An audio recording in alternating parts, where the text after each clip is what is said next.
If I get audited, what's the likelihood that I'm going to get audited again? Well, it depends. So the first thing it depends on is, what are you being audited for? Are you being audited for a one-off mistake? Are you being audited for a serious underreporting of income or an overstatement of deductions? What's the issue? And then, based on how the audit goes, what's the correction? Is it a substantial correction? Is it a minimal correction? Are you getting penalized? Was there fraud issues involved? Audits are meant as a check. So again, the IRS is verifying that the story you're telling the government is an accurate story.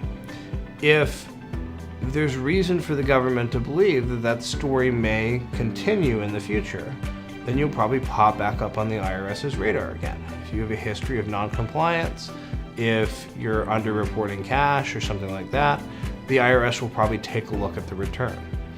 Understand that the IRS operates based largely on statistics.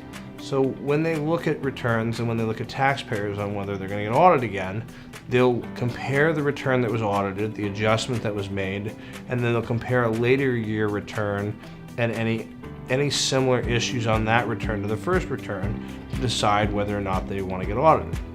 Most taxpayers, if you go through an audit, you've pretty much learned your lesson and you never want to go through it again.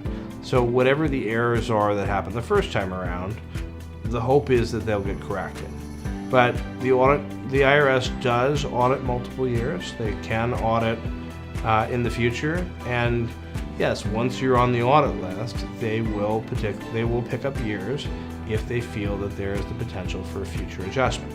So the best thing that you can do to protect yourself from being audited again is to learn from your mistakes the first time and to minimize those mistakes going forward in the future.